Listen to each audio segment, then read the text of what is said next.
Yang bahaya adalah ketika Al-Quran itu kemudian dibahas secara sempit dalam satu kaidah fikih, maka seakan-akan prinsip Al-Quran nggak connect dengan kebutuhan hari ini gitu. Auzubillahiminasyaitonirrajim. Bismillahirrahmanirrahim. Wala haula wala quwata illa billahil aliyil azim. Alhamdulillahirabbil alamin. Assalatu wassalamu ala asrofil anbiya'i wal mursalin wa ala alihi wa sahbihi ajmain. Rabbi shrah li sadri wa yassir li amri wahlul 'uqdatam min lisani yafqahu qawli waj'al li waziran min ahli. Assalamualaikum warahmatullahi wabarakatuh. Baik, sahabat sekalian, alhamdulillah. Jadi judul yang dipilih pagi ini adalah terkait dengan inovasi ya. Inovasi yang diperbolehkan atau dianjurkan ya. Jadi saya buka dari sebuah hadis riwayat Imam Al-Hakim ya. Hadis riwayat Al-Hakim, apa yang dihalalkan oleh Allah di dalam kitabnya, itulah yang halal. Dan apa yang diharamkan, maka itulah yang haram. Sedangkan apa yang didiamkannya, maka itu adalah yang dimaafkan atau diperbolehkan. Maka terimalah yang sampai dari Allah berupa suatu penyehatan atau penyegaran. Karena sesungguhnya Allah tidak pernah lupa.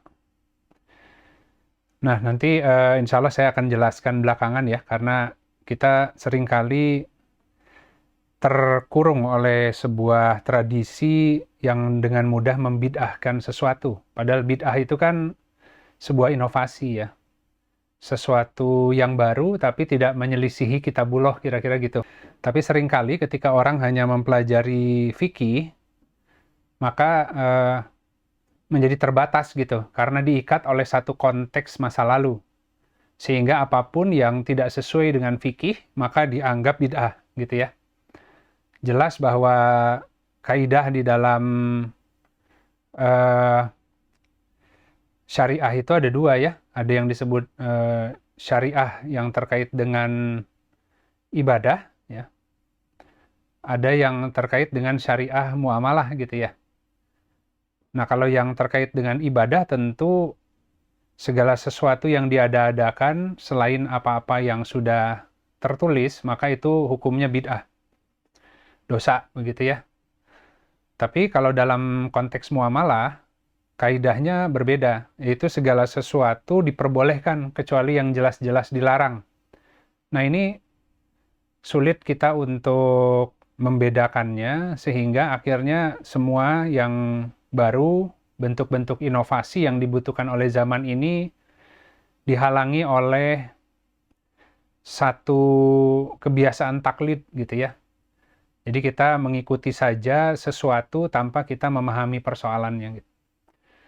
Jadi yang disebut pembaharu agama itu bukan mengadakan sesuatu yang baru dan tidak sesuai dengan syariah, tapi prinsip-prinsip syariah yang Allah telah sempurnakan ya di Al-Quran, itu harus difahami betul sehingga di dalam merumuskan satu bentuk juknis ya, petunjuk teknis di lapangan itu tidak menyelisihi prinsip dasarnya gitu.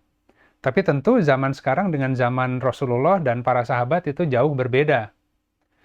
Ya teknologinya, ya zamannya ya, semua persoalannya dan dinamikanya tentu lain ya. Tapi tentu prinsipnya sudah ditinggalkan gitu. Jadi secara esensi sebenarnya problemnya ada di masa Rasulullah, hanya dalam satu balutan matriks yang baru gitu. Ya tentu ulamanya harus ulama zaman sekarang ya, yang kemudian bisa mencari satu rumusan yang sesuai dengan Al-Quran, tapi tidak istilahnya yang mudah dioperasionalkan lah begitu ya.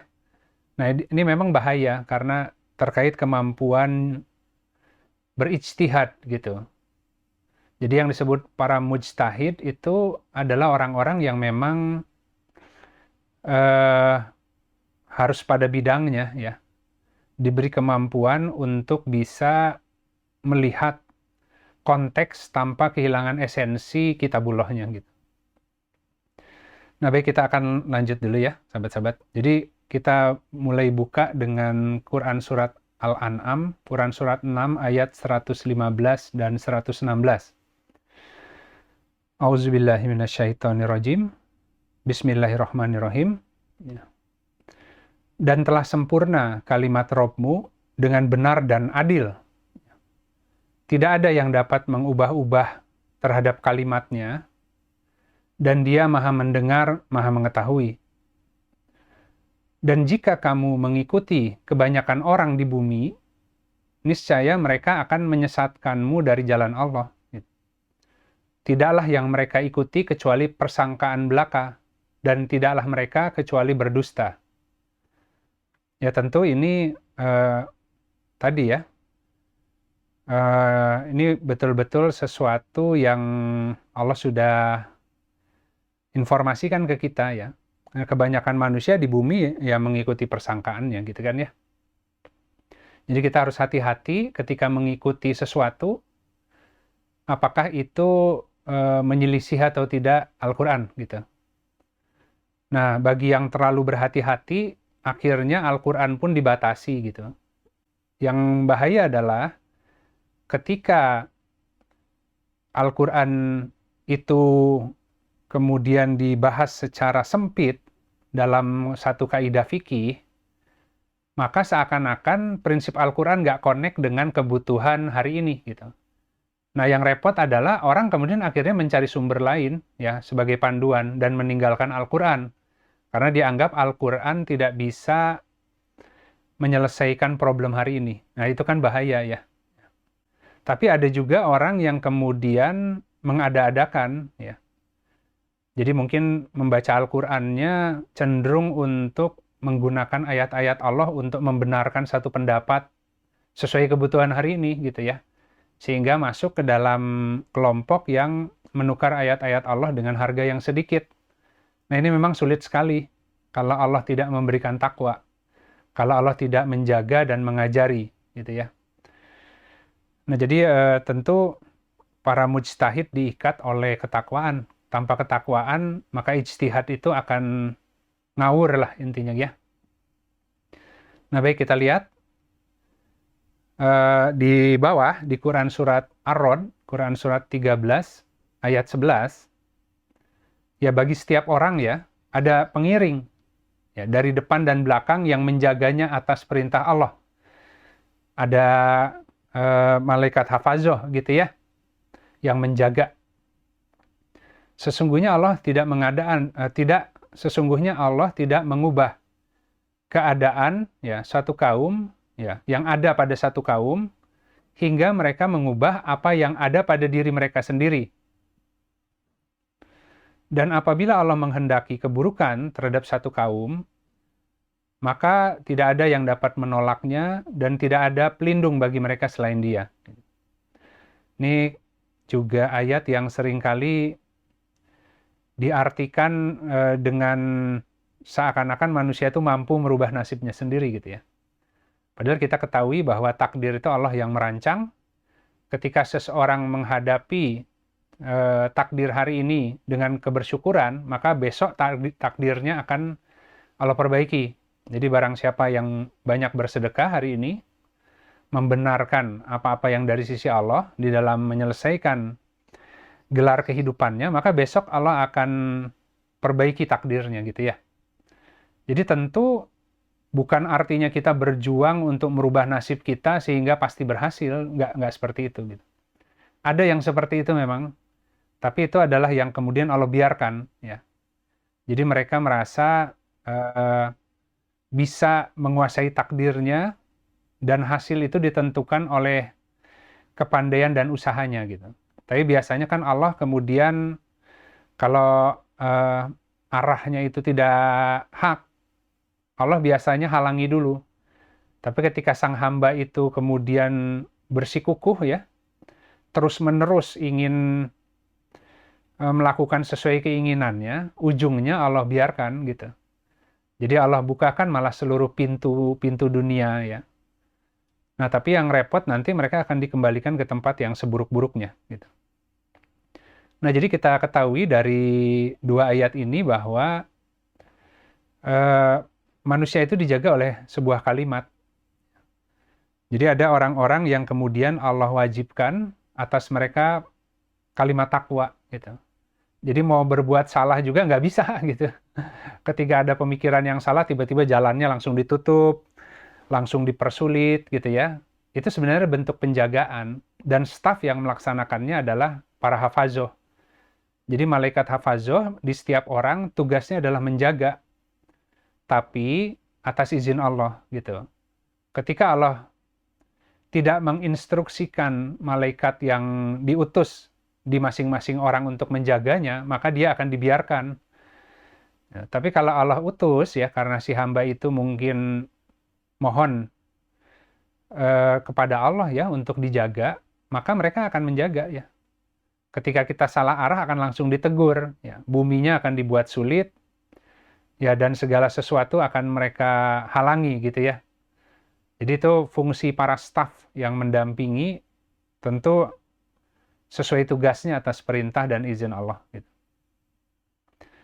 Nah tadi kalau seandainya orang itu dijaga oleh kalimat ya dari Rob ya yang benar dan adil, maka tentu hidupnya akan penuh dengan keberkahan. Ini kan luar biasa ya, yang benar dan adil ya. Itu kita tahu bahwa benar, sidik, dan adil itu sesuatu yang adil kan baju takwa tertinggi ya. Takwa adalah pakaian, punya baju banyak ya. Bajunya yang tertinggi adalah adil.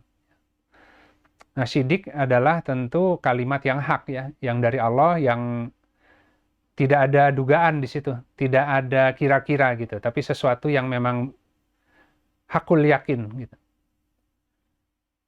Baik, kita lanjut dulu. Nah, kemudian kita lihat di Quran surat Az-Zariyat, Quran surat 51 ayat 22 dan 23. Dan di langit terdapat rizkimu dan apa yang dijanjikan kepadamu.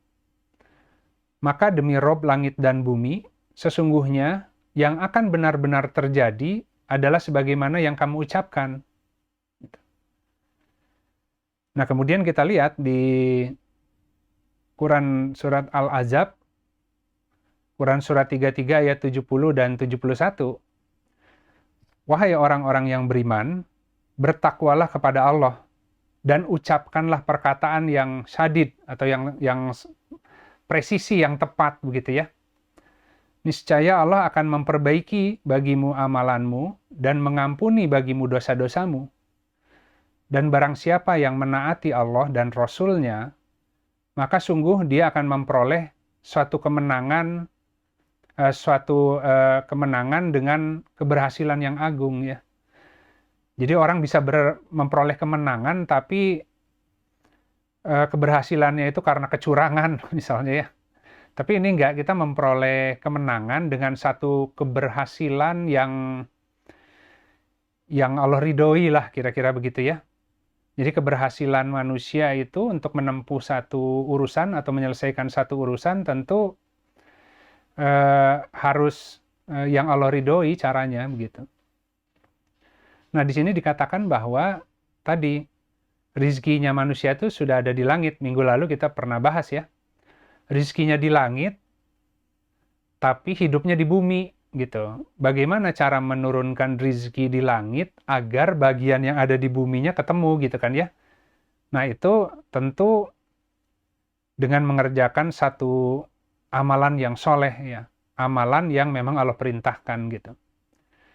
Nah, tentu tadi kita dikokohkan oleh kalimat ya, kita nggak bisa menemukan amal soleh kecuali kita buminya diperkokoh dengan gunung gitu. Makanya ketika Nabi Musa liqa Allah ya, bertemu dengan Allah ya, itu di atas puncak gunung ya. Tapi ketika Allah hadir, gunungnya hancur. Kemudian Nabi Musa pingsan gitu ya. Artinya di balik akal tertinggi baru kita bisa memahami Allah gitu ya. Jadi akal tertinggi itu tidak cukup, tapi kita harus mendakinya hingga di atas akal yang tertinggi tadi kita akan bisa memahami gitu ya kehendak Allah gitu. Jadi kita mensyukuri akal yang terbaik, tapi di ujungnya harus diruntuhkan juga begitu ya. Kalau gunungnya tidak runtuh ketika bertemu Allah, maka ya tadi ya, manusia akan tercampur antara perintah Allah dengan akalnya begitu. Nah, jadi di sini kita lihat bahwa tentu orang yang akalnya kuat gitu ya, akan kelihatan dari ucapan ya. Jadi bentuk persangkaan manusia dalam menghadapi kehidupan itu menandakan hatinya ya. Jadi akal yang tertinggi tentu akal hatinya itu ya. Ketika manusia ditimpa oleh macam-macam peristiwa, maka yang keluar dari lisannya menjadi hujah atau bukti terkait dengan kondisi dalamnya gitu. Kalau kondisi dalam kita nggak bisa ngelihat, tapi apa yang diucapkan itu adalah satu luapan dari kondisi hati. Gitu. Kalau hatinya bersih, maka yang keluarnya juga lurus gitu ya. Nah, ketika orang ditimpa oleh ujian atau musibah, yang keluar keluhan, kebingungan, nah itu akhirnya menjadi doa gitu. Ketika dia kemudian putus asa, depresi, yang terjadi ya sesuai yang dia ucapkan gitu. Padahal kita tahu tiaroh itu ya, kita tidak bisa berlindung kepada satu nasib beruntung atau sial gitu. Tapi sesuatu yang katakan menurut kita hari ini kurang baik, ya kita menganggap bahwa bagian kita ini yang hari ini kita peroleh ini kurang baik, itu bisa dirubah dengan tawakal kepada Allah. Jadi nasib ya tentu dikaitkan dengan usaha gitu ya. Tapi kalau takdir, ya, takdir itu ada takdir yang terbaik bagi setiap orang kalau seandainya dia mampu mendaratkan satu amal atau usaha dengan tepat gitu ya. Nah, kira-kira ya seperti itu. Jadi manusia pada prinsipnya semuanya kecenderungannya goncang. Yang kuat adalah yang Allah perkokoh dengan kalimat. Gitu. Demikian juga yang meninggal begitu. Ya, semua tidak ada yang mampu untuk menjawab pertanyaan ketika dikubur, gitu ya. Tapi bagi orang-orang yang Allah akan perkuat dengan kalimat dari sisinya, sebelum dikubur itu jiwanya ditarik dulu ke langit, diperkuat oleh kalimat dari sisi Robnya, baru diturunkan lagi dikubur untuk kemudian menghadapi pertanyaan malaikat dan kemudian bisa menjawab gitu, karena diperkuat oleh kalimat dari sisi Rob gitu. Sebentar. Nah gitu, sahabat-sahabat. Nah, kita lanjut. Nah, ini khazanah di balik kalimat Rob ya. Jadi kita lihat di Al-Baqarah, Quran Surat 2 ayat 37. Kemudian Adam menerima beberapa kalimat dari Robnya. Lalu dia pun menerima taubatnya. Sesungguhnya dia Allah Maha Penerima Taubat yang Maha Penyayang gitu ya. Nah, ini kalimat yang digunakan fataloko ya. Fatalako ya. Itu kan dari liko ya. Fatalako ya. Adam mirrobbihi kalimati gitu ya. Fataba alaih. Jadi terjemahannya adalah Adam menerima, tapi sebenarnya menemukan ya. Jadi sebenarnya dari gelar kehidupan itu kan ada satu indikator bahwa kita harus menemukan kalimat Rob yang dibacakan kepada masing-masing diri kita ya, dengan gelar takdir yang ada hari ini. Nah, barang siapa yang kemudian menemukan kalimat dari Robnya, ya, itu menjadi sarana untuk jalan taubatnya gitu, jalan kembalinya gitu. Ya, minggu lalu kita bahas terkait dengan Iqra ya. Iqra bismi rabbikal ladzi khalaq. Bacalah dengan asma Rabbmu yang Maha Menciptakan. Ya, memang kita harus membaca kehidupan kita agar kita memahami tujuan kita dikondisikan seperti hari ini tuh untuk apa ya. Dengan semua halangan, dengan semua hambatan pun, kenapa Allah izinkan halangan itu diciptakan buat kita khusus agar kita menemukan sesuatu. Itu kalimat yang hak dari Rob ya. Ada perintah di sana bagi setiap orang. Ketika dia melaksanakan itu, maka dia akan masuk ke track terbaiknya gitu. Kita lihat di Al-Baqarah 124, dan ketika Ibrahim diuji Tuhannya dengan beberapa kalimat, lalu dia menunaikannya dengan sempurna. Dia, Allah berfirman, sesungguhnya aku menjadikan engkau sebagai pemimpin bagi manusia, imam. Ya. Dia, Ibrahim, berkata, dan juga dari anak cucuku, ya, Allah berfirman, benar, tapi janjiku tidak berlaku bagi orang yang zolim. Jadi mau anak cucu Nabi sekalipun, kalau dalam keadaan zolim, maka janji Allah tidak berlaku, gitu ya. Ya tentu kita kan semua adalah turunan Nabi Adam, gitu ya. Apalagi umatnya Rasulullah, ya. Kita diikat oleh janji ini, gitu. Kecuali kalau kita dalam keadaan zolim. Nah, jadi tugas kita adalah bertemu dengan kalimat dari sisi Rob, ya. Dengan semua gelar yang dihadirkan kepada kita, ya. Itu kita agar memahami kehendak Allah yang ditugaskan kepada setiap orang, gitu ya. Karena harus menjadi khalifah setiap orang, gitu. Nah, tapi sebelum diamanahi khalifah, pasti harus diuji dengan berbagai kalimat agar dia sampai kepada pengenalan, ya, terkait dengan tupoksi, tugas pokok dan fungsi dari diciptakannya masing-masing orang, dengan semua kelapangan dan kesempitannya. Gitu. Baik, kemudian terakhir kita kembali lagi ke hadis yang awal, hadis riwayat Al-Hakim. Ini dikaitkan dengan inovasi ya. Jadi kita ulang bahwa di hadis riwayat Al-Hakim, apa yang dihalalkan oleh Allah dalam kitabnya, itulah yang halal. Dan apa yang diharamkan, maka itulah yang haram. Sedang apa yang didiamkannya, maka itu adalah yang dimaafkan atau diperbolehkan. Maka terimalah yang sampai dari Allah berupa suatu penyehatan atau penyegaran. Karena sesungguhnya Allah tidak pernah lupa. Gitu. Jadi ini kan kalimatnya ya al-afiyah gitu ya. Jadi kita ketahui biasanya kita mendoakan ya semoga sehat wal afiat gitu ya. Itu kalimatnya al-afiyah gitu. Nah, dibantu penjelasannya oleh hadis riwayat Muslim di bawah.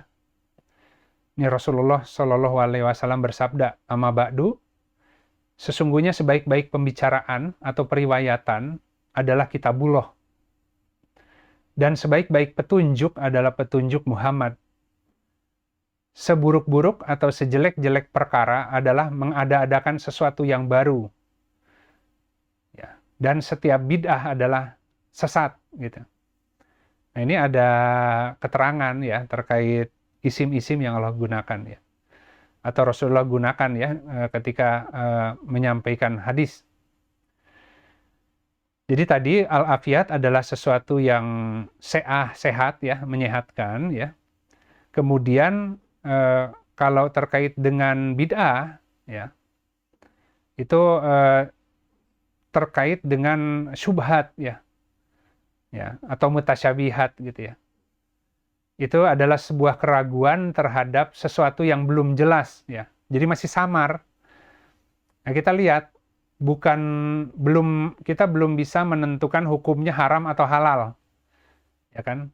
Jadi kalau sudah dijelaskan di hadis di atas, ada yang Allah halalkan, ada yang Allah haramkan, gitu kan ya. Tapi di tengah-tengah itu ada yang syubhat gitu.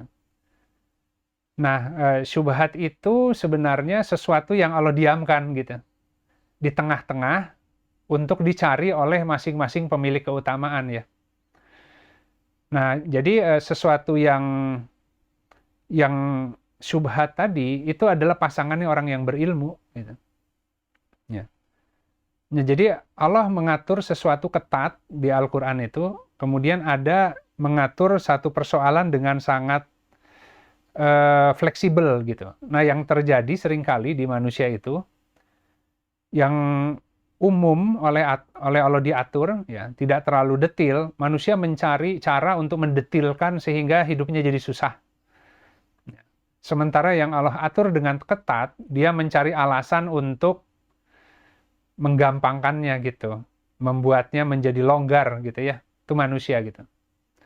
Padahal harusnya ya sesuai aja ya. Apa yang Allah ketatkan maka kita ikuti dengan ketat. Apa yang terbuka dan longgar gitu ya, maka kita terima itu sebagai sebuah pemaafan gitu ya. Tapi yang dimaksud di sini sesuatu yang diperbolehkan tentu dengan ilmu gitu ya.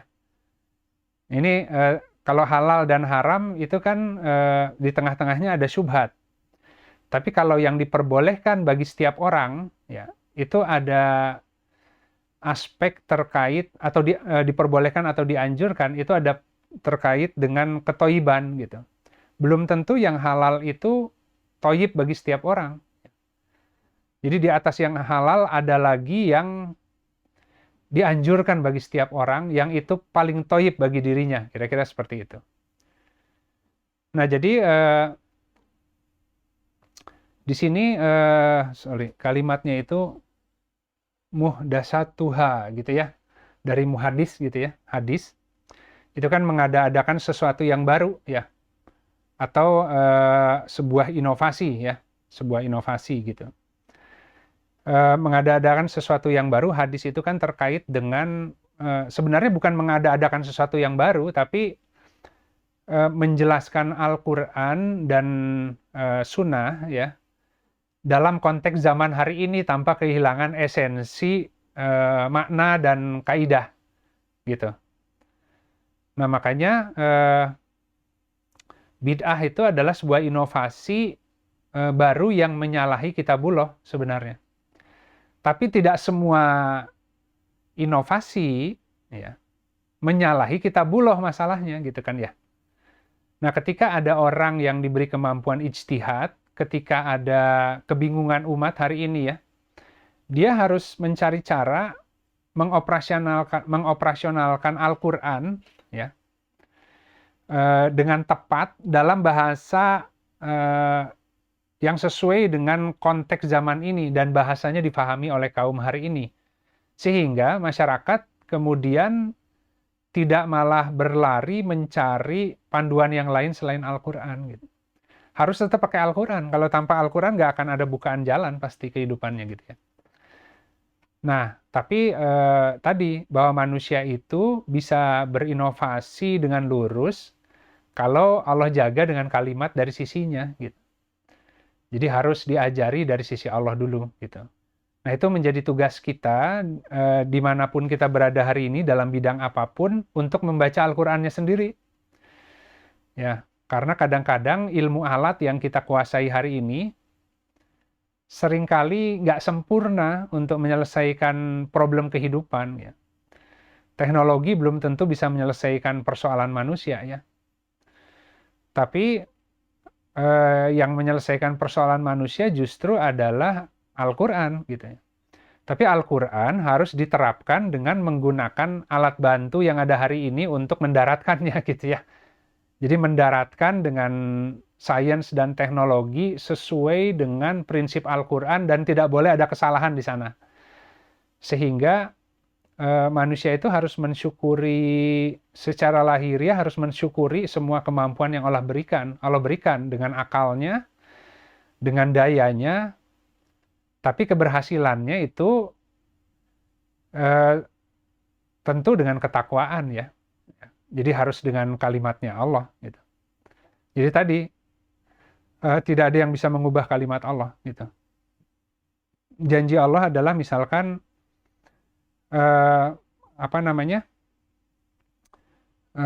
bahwa kehidupan yang baik itu ada di balik amal soleh gitu. bukan di balik usaha ya. Tapi amal soleh itu tentu ada upaya di dalamnya gitu ya. Ada amal di dalamnya, namanya juga amal, tapi amal yang seperti apa? Dan dalam mengerjakannya harus dengan sepenuh daya sambil bertawakal kepada Allah gitu. Nah, mungkin sementara itu dulu ya. Nanti kita akan lanjut dengan diskusi. Barangkali ada hal-hal yang mau dieksplor. Silakan. Assalamualaikum warahmatullahi wabarakatuh. Assalamualaikum. Saya mau tanya. Warahmatullahi wabarakatuh, Mbak Indah. Silakan, Mbak Indah. Waalaikumsalam. Saya kalau orang biasanya ada peluang itu kan kadang bingung. Ini peluangnya sesuai enggak dengan, misalnya ini posisinya haram atau halal atau subhat, itu kadang bingung. Jadi misalnya gini, ada orang bilang gini, punya tokek gitu sama. Tokek, iya carikan tokek dengan panjang segini. Terus sudah habis itu terus dapat. Habis itu terus waktu pas lihat di Google, ya tokek itu haram. Nah itu jadi hal-hal yang seperti itu loh, saya sering bingung, akhirnya mundur padahal itu fulusnya banyak misalnya. Iya beda. Nah itu jadi bagaimana bisa tahu misalnya ada peluang-peluang yang bisa kita baca, oh ini bisa kita kerjakan, oh ini tidak. Iya. Iya, alhamdulillah. Baik, terima kasih pertanyaannya Mbak Indah. Ya gitu ya, banyak manusia kan dengan berprofesi itu kemudian banyak inovasi gitu ya, banyak bidang baru gitu. Tapi rasanya, ya ini sederhana, logika sederhana aja ya. Rasanya Allah tidak akan menciptakan, Allah itu tidak akan hanya sekedar menciptakan manusia dengan susah payah lah gitu ya. Dilahirkan, diajarkan berbagai macam ilmu, ujungnya untuk mencari tokek gitu ya. Berburu tokek gitu. Jadi terlepas dari kemudian itu digunakan entah untuk obat, entah apa, dan saya nggak ngerti ya. Tapi itu pun secara saintifik pun belum teruji ya. Jadi ada satu sugesti keyakinan bahwa tokek itu adalah obat gitu. Sama banyak macam-macam ya. Ada sirip ikan hiu, apalah gitu ya. Jadi banyak binatang yang punah, yang dijadikan profesi hanya karena pasarnya ada gitu. Tapi rasanya seaneh gitu ya. Kalau Allah menciptakan manusia dengan susah payah, diajarkan ilmu dari kecil hingga besar, tapi ujungnya itu tugasnya adalah agar bisa menjadi pencari tokek yang handal gitu ya.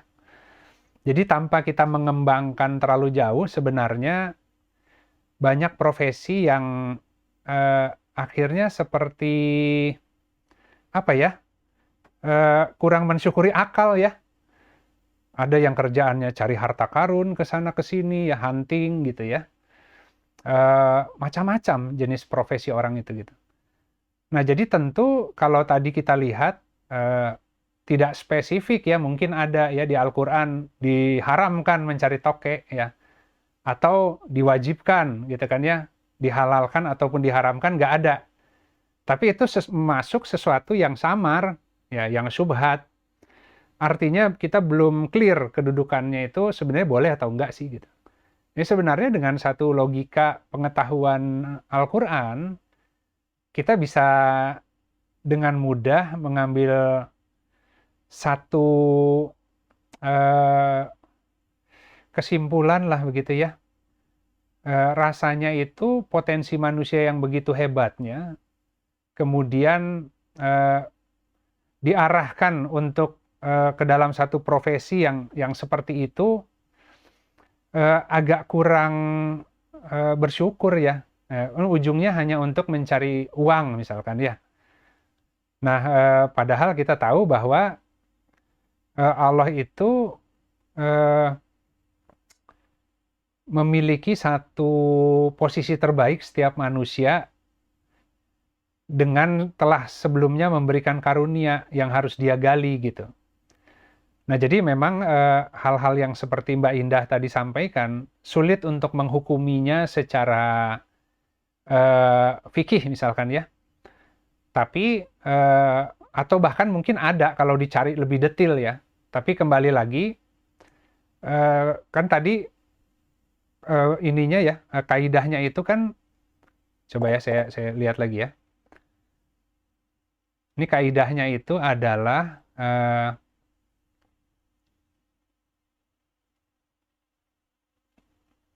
nah ini, yang hadis riwayat Muslim ya. Amma ba'du, sesungguhnya sebaik-baik periwayatan atau pembicaraan, ya hadis ya, kan kita tadi ya, ini boleh atau enggak gitu ya, kita bahas itu, sebaik-baiknya adalah kitabullah gitu. Jadi sumbernya. Dan sebaik-baik petunjuk adalah petunjuk Muhammad Shallallahu Alaihi Wasallam ya. Nah, kembali bahwa apakah Rasulullah mencontohkan itu ya, ataukah kemudian di kitabullah ada atau tidak gitu ya, bahwa manusia bisa mencari profesi sekehendaknya gitu ya. Padahal sebenarnya ada ayat yang sangat kuat ya di sana. Apakah kalian yang membagi-bagikan rahmat Robmu gitu kan ya. Sesungguhnya kamilah yang telah membagi-bagikan rahmat dan mengatur penghidupan mereka di dunia gitu. Jadi Allah itu sudah mengatur pembagian penghidupan seseorang di dunia disesuaikan dengan karunia yang Allah berikan secara spesifik kepada masing-masing gitu. Nah, setiap orang harus menggali apa yang menjadi kemudahan ataupun karunia yang ada pada dirinya ya, kelebihan gitu. Nah, kalau tadi loncatnya kepada yang terlalu praktis, yang semua orang bisa lakukan, biasanya motifnya hanya mengejar uang gitu. Nah, jelas itu menyalahi ayat yang lain bahwa tidak kami ciptakan jin dan manusia kecuali untuk beribadah gitu.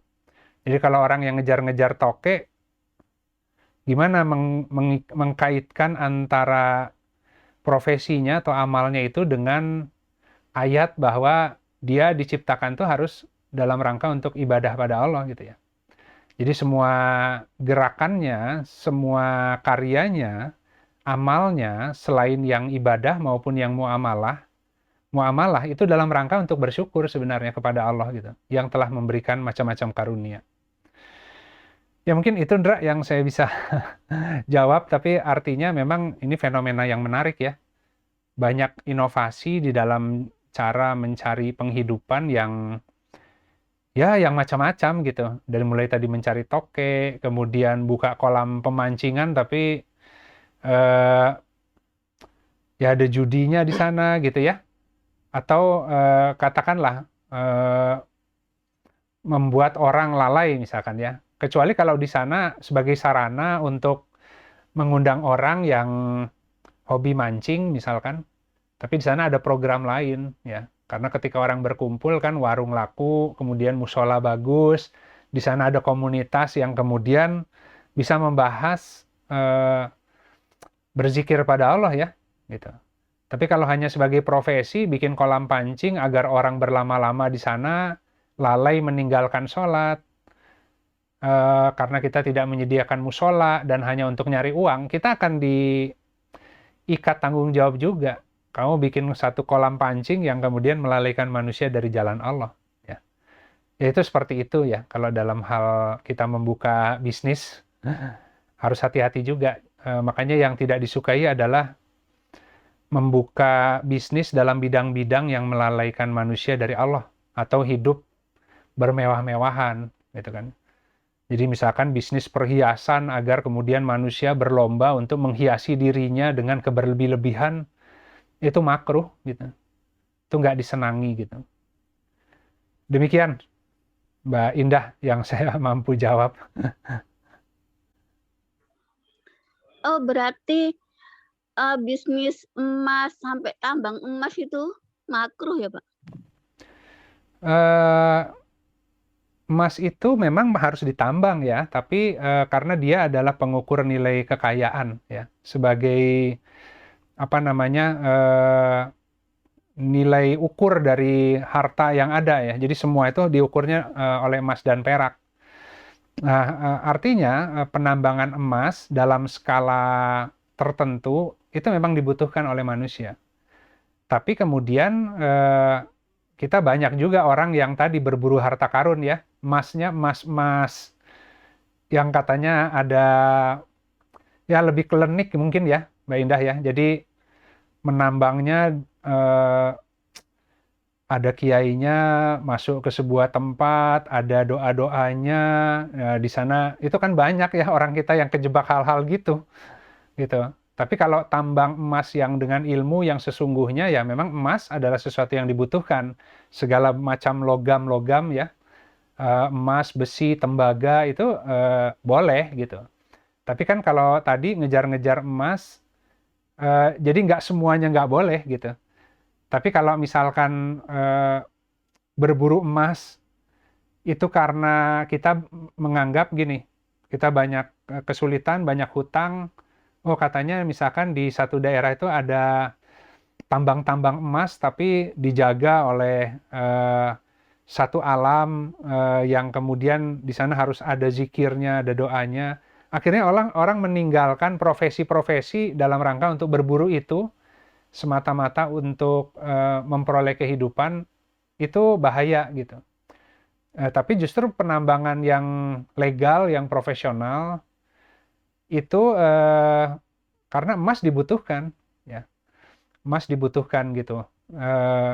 Ya gitu, Mbak Indah. Jadi nggak serta-merta nggak boleh ya, tergantung nambangnya seperti apa gitu. Terima kasih, Pak. Ya, Mbak Indah. Ya nanti saya coba cari dalam materi berikutnya agar lebih mudah ya menurunkan ya. Memang agak sulit karena ada satu profesi yang boleh buat orang lain, ada profesi yang enggak. Misalkan gini ya contoh. Kalau bank ya, bank itu kan ketika simpan pinjam ada terkait bunga gitu. Kita mengatakan apakah itu riba atau tidak riba gitu ya. Kalau dia sifatnya ada dalam satu institusi dan memang model ekonominya hari ini ya kita butuh kelembagaan pihak ketiga yang mungkin hari ini bank yang paling efektif ya. Itu dalam tanda kutip masih diperdebatkan apakah itu riba atau tidak gitu ya. Ketika bank menyediakan layanan simpan pinjam tapi kemudian memberlakukan satu bunga tertentu. Itu masih dalam tanda kutip ya. Tapi saya bukan mengatakan boleh ya, tapi masih debatable gitu ya. Debatable karena mungkin hari ini instrumen atau solusi yang paling konkret ya tadi orang mau KPR, mau apa ya itu lewat perbankan ya, menyelenggarakan banyak urusan. Jadi debatable artinya gitu. Tapi kalau misalnya contoh, praktek yang sama dikerjakan oleh orang perorangan, itu udah pasti riba. Ya, tanpa harus didebatkan lagi. Jadi misalkan contoh, ada saudara, ada teman yang butuh pinjaman untuk menyelesaikan sebuah urusan, ya. Kemudian dia minjem ke kita. Terus kita bilang, ya udahlah, saya mau bantu kamu, saya kasih pinjaman, tapi nanti kamu kembalikan seminimalnya samalah dengan bunga deposito. Itu otomatis riba, pasti riba gitu. Ya, karena dia mengambil bisnis model perbankan menjadi bisnis model pribadi, personal. Ya, kalau di bank tadi dengan pencatatan, dengan teknologi, dengan semua untuk memastikan sistem transaksi itu bisa berjalan, cost-nya banyak. Ya. Sehingga ada justifikasi ketika mengambil satu bentuk penghasilan dari sana ya. Baik itu ada jasanya ataupun bunga gitu ya. Saya bukan mengatakan boleh, tapi masih debatable gitu. Begitu konteks yang sama diterapkan kepada bisnis model perorangan, itu langsung jelas riba gitu kan ya. Nah itu contohnya betapa nggak mudahnya muamalah juga gitu. Demikian mungkin sahabat-sahabat. Baik sahabat-sahabat, jadi kembali lagi ya tadi kaidah yang disampaikan adalah terkait dengan kaidah muamalah. Segala sesuatu diperbolehkan kecuali yang jelas-jelas dilarang. Ya, tapi susah itu, nggak mudah ya. Ya kayak tadi, coba baca terkait dengan riba gitu ya.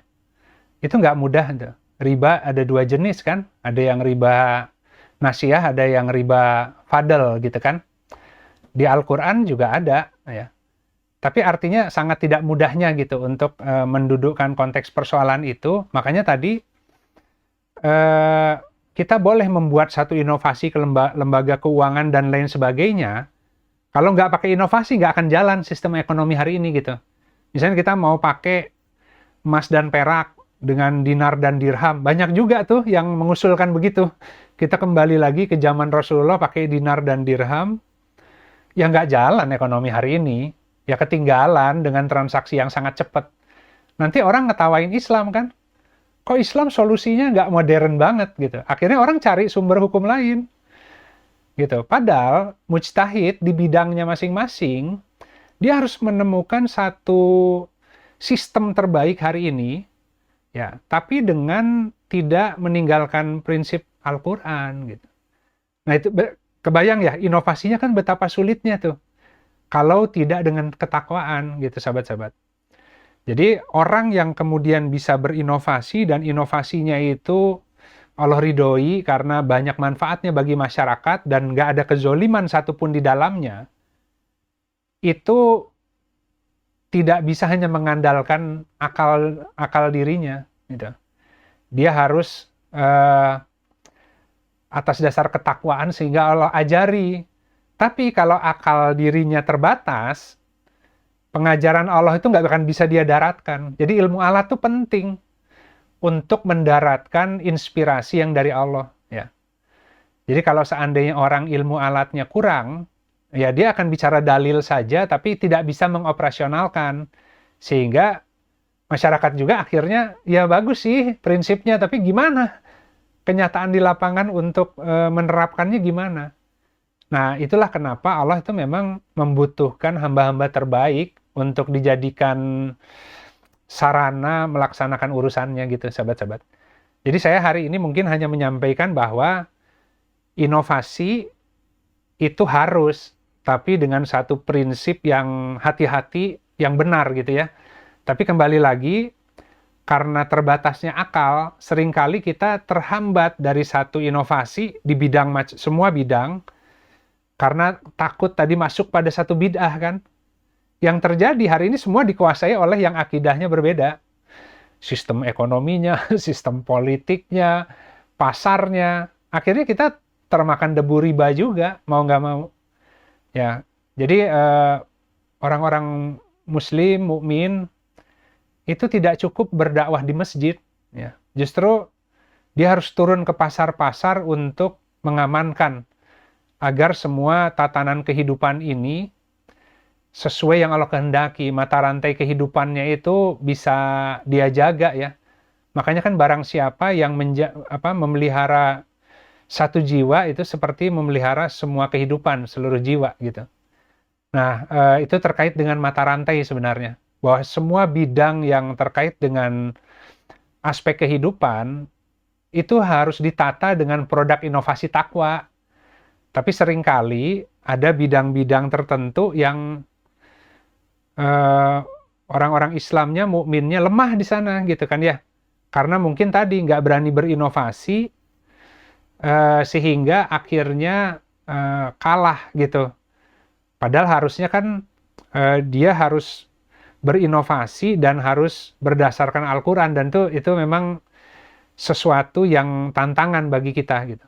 Jadi dengan memahami Al-Quran dengan sungguh-sungguh, sebenarnya kita jadi lebih mudah untuk berinovasi karena kita nggak takut jangan-jangan ini salah, jangan-jangan ini kelebihan gitu. Kita tahu takaran. Tapi kalau Al-Qur'annya tidak dipelajari dengan baik, inovasi itu jadi bahaya. Ya, kita nggak tahu batas mana yang berlebihan, mana yang kurang gitu. Nah, jadi kewajiban kita semua, sahabat-sahabat, untuk mempelajari Al-Qur'an sebagai prinsip induk ya, panduan, agar kita bisa berinovasi di bidangnya masing-masing dengan lebih berani. Tapi akan Allah jaga. Tadi kan ada hafazohnya tuh. Dengan satu kalimat takwa gitu. Jadi kalau salah, nanti ada yang ngasih tahu. Wah, ini bablas nih inovasinya kamu gitu kan ya. Nah, itu karena dia rajin membaca Al-Quran dan mohon petunjuk kepada Allah gitu. Ya demikian sahabat-sahabat. Jadi insya Allah nanti minggu depan kita cari untuk ngedrill lebih detail lagi ya terkait hal inovasi ini.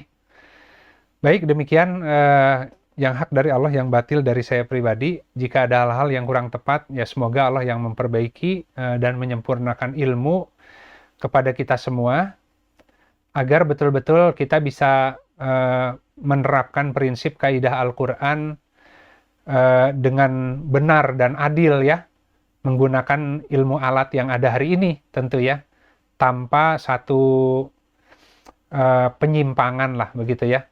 Seringkali kita akhirnya menserikatkan tuh dengan ilmu alat. Kita lebih yakin dengan ilmu alat dengan daripada kitabullahnya kan. Jadi itu memang pasangan akal tuh, memadukan bumi dan akhirat, langit dan bumi itu bukan hal mudah ya. Pertemuan dua lautan ya, bagi semua yang diberi kelebihan di bidangnya masing-masing, itu jihad. Baik, mari kita tutup sesi hari ini dengan beristighfar pada Allah dan kita tutup dengan doa kafaratul majelis. Astaghfirullahaladzim, alladzi la ilaha illa huwal hayyul qayyum wa atubu ilaik. Subhanakallahumma wa bihamdika asyhadu alla ilaha illa anta astaghfiruka wa atubu ilaik. Subhana rabbika rabbil izzati amma yasifun wa salamun alal mursalin walhamdulillahi rabbil alamin. Wassalamualaikum warahmatullahi wabarakatuh.